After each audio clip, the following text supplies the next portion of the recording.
Assalamualaikum warahmatullahi wabarakatuh. Bismillah, alhamdulillah, wassalatu wassalamu ala rasulillah wa ala alihi wa ashabihi wa ummatihi ajmain, amma ba'du. Rasulullah sallallahu alaihi wasallam bersabda, sesungguhnya Allah Ta'ala telah menciptakan syirat, jembatan yang berada di atas neraka, yaitu jembatan yang terletak di tengah-tengah neraka jahanam yang sangat licin dan dapat menggelincirkan. Jembatan ini mempunyai 7 gardu pos, yang setiap gardu pos jaraknya sama dengan perjalanan 3000 tahun. 1000 tahun berupa tanjakan yang tinggi, 1000 tahun berupa dataran, dan 1000 tahun berupa lereng yang curam. Dia lebih kecil dan lembut daripada rambut, lebih tajam daripada pedang, dan lebih gelap dibandingkan malam yang pekat. Setiap gardu mempunyai 7 cabang, setiap cabang bentuknya bagai panah yang ujungnya tajam. Duduklah setiap hamba di atas setiap gardu tersebut, dan ditanyakan kepadanya tentang perintah-perintah Allah Ta'ala.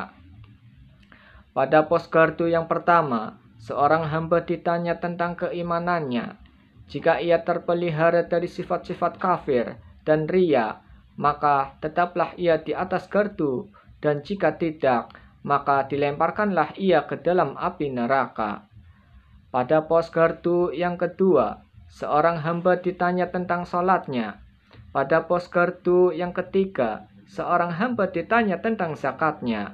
Pada pos gardu yang keempat, seorang hamba ditanya tentang puasanya.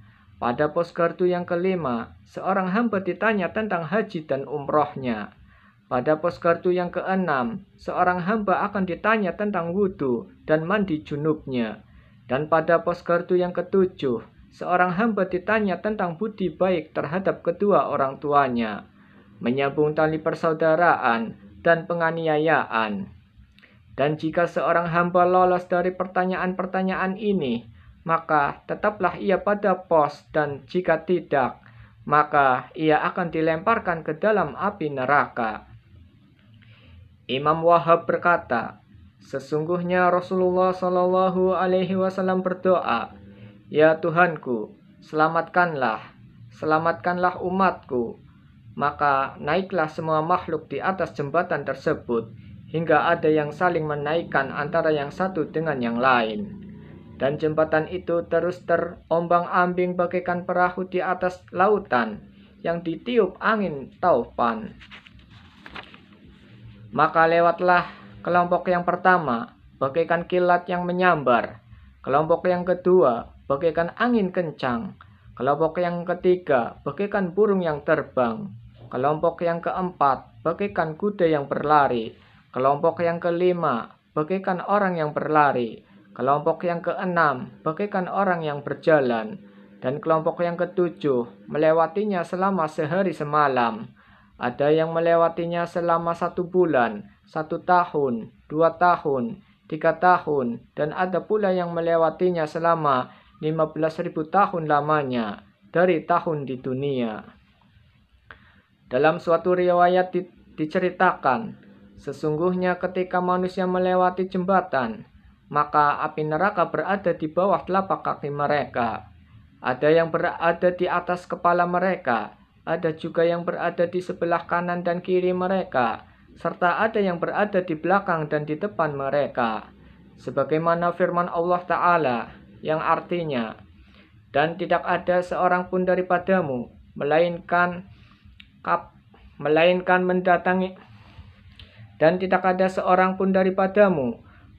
mendatangi neraka itu. Hal itu bagi Tuhanmu adalah suatu kepastian yang sudah ditetapkan. Kemudian kami akan menyelamatkan orang-orang yang bertakwa dan membiarkan orang-orang yang zalim di dalam neraka dalam keadaan berlutut. Quran Surat Maryam ayat 71-72. Sedangkan neraka itu selalu memakan tubuhnya, mulai dari kulit sampai dagingnya, sehingga orang yang lewat di atas jembatan itu bagaikan arang yang hitam, kecuali orang-orang yang selamat dari api neraka. Sebagaimana mereka ada yang melewati neraka tanpa disertai rasa takut terhadap apapun dari kesulitan.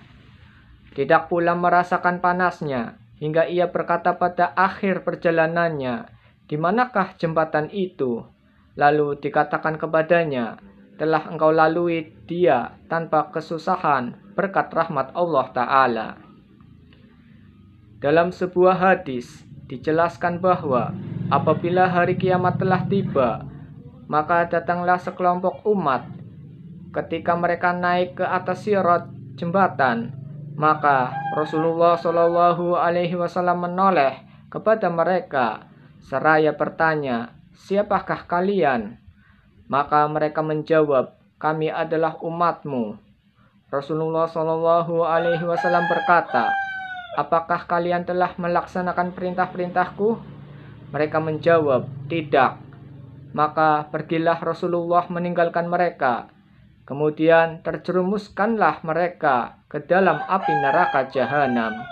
Kemudian datang lagi sekelompok umat, dan Rasulullah Shallallahu Alaihi Wasallam bertanya kepada mereka, "Apakah kalian berada pada syirat Nabi kalian? Apakah kalian berada pada syariat Nabi kalian? Dan adakah kalian berjalan di atas jalannya yang benar?" Kalau mereka menjawab dengan ya, maka dapatlah mereka melalui jembatan itu, dan apabila tidak, maka terjerumuslah mereka ke dalam api neraka. Maka setelah mereka masuk ke neraka, mereka mengharap syafaat dari Rasulullah Shallallahu Alaihi Wasallam. Dalam suatu hadis yang lain diterangkan, suatu kaum datang dan berhenti di atas sirat jembatan, seraya berkata, "Siapakah yang bakal menyelamatkan kita dari api neraka?" Padahal kita tidak kuasa untuk melewati di atas sirat itu. Maka menangislah mereka. Lalu datanglah malaikat Jibril alaihi salam dan bertanya kepada mereka, "Apakah yang menghalangi kalian untuk lewat di atas sirat ini?" Mereka menjawab, "Kami takut dengan api neraka." Malaikat Jibril alaihi salam berkata, "Ketika kalian di dunia menemui lautan, bagaimanakah kalian melaluinya?" Mereka menjawab, "Dengan mengendarai perahu." Maka malaikat Jibril alaihi salam mendatangkan kepada mereka sebuah masjid dalam bentuk perahu, yang mana mereka pernah sholat di dalamnya. Maka duduklah mereka di atas masjid tersebut, lalu melewati sirat itu, dan dikatakan kepada mereka, "Inilah masjid-masjid yang telah kalian pergunakan untuk sholat berjamaah." Dijelaskan dalam suatu hadis, sesungguhnya Allah Ta'ala ketika menghisab amal perbuatan seorang hamba, ditanya tentang amal keburukannya lebih berat daripada amal kebaikannya. Sesungguhnya Allah Ta'ala ketika menghisab amal perbuatan seorang hamba, dan ternyata amal keburukannya lebih berat daripada amal kebaikannya, maka Allah memerintahkan hamba tersebut ke neraka. Ketika hamba itu pergi, Allah Ta'ala berfirman kepada malaikat Jibril alaihi salam, Susullah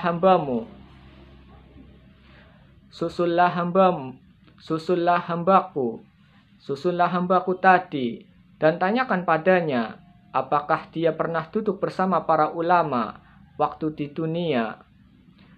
Apakah pernah duduk bersama para ulama waktu di dunia?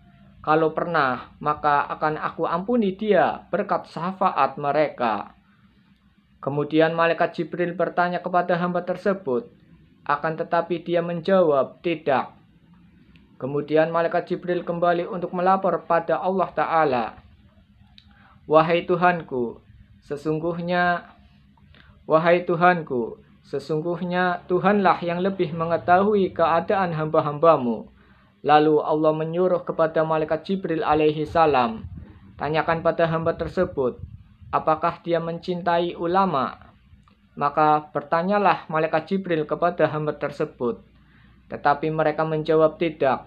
Lalu Allah Ta'ala berfirman, tanyakan padanya, pernahkah dia bertempat tinggal pada tempat yang di dalamnya terdapat ulama? Kemudian malaikat Jibril menanyakan pada hamba tersebut, akan tetapi dia menjawab tidak. Kemudian Allah Ta'ala berfirman, wahai Jibril, tanyakan kepadanya, apakah ia mencintai seseorang yang mencintai seorang ulama? Maka malaikat Jibril menanyakan pada hamba tersebut tentang hal itu. Lalu dia menjawab, ya. Lalu Allah Ta'ala berfirman, wahai Jibril, angkatlah dia dan masukkan dia ke surga, karena dia mencintai seseorang yang cinta terhadap ulama waktu hidupnya di dunia. Maka aku ampuni dia karena berkah orang itu.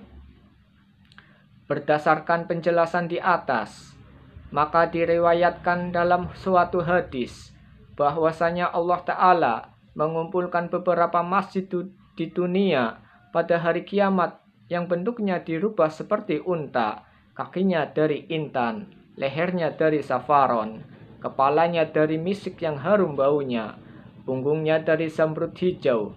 Yang bisa menaiki unta itu adalah ahli jamaah dan orang-orang yang ahli azan yang menuntunnya, sedangkan imamnya yang menggiring unta itu. Lalu mereka bersama-sama melewati pelataran kiamat. Maka berserulah Allah Ta'ala, wahai para penghuni halaman kiamat, mereka itu bukanlah dari golongan malaikat yang dekat, bukan pula dari golongan nabi dan rasul, tetapi mereka itu adalah umat Muhammad Sallallahu Alaihi Wasallam yang menjaga salatnya dengan berjamaah. Dalam hadis yang lain dijelaskan, sesungguhnya Allah Ta'ala telah menciptakan malaikat yang bernama Malaikat Dardail. Dia mempunyai dua sayap. Satu sayap berada di barat yang terbuat dari yakut merah, dan sayapnya yang lain berada di timur yang terbuat dari zamrud hijau yang ditaburi dengan mutiara dan yakut serta marjan. Kepalanya berada di bawah ars, sedangkan kedua telapak kakinya berada di bawah bumi yang ketujuh. Dia memanggil-manggil setiap malam pada bulan Ramadan. Adakah orang yang berdoa, maka akan dikabulkan? Adakah orang yang meminta, maka dipenuhi permintaannya? Adakah orang yang bertaubat, maka diterima taubatnya? Dan adakah orang yang meminta ampun, maka diampuni dosa-dosanya hingga terbit fajar?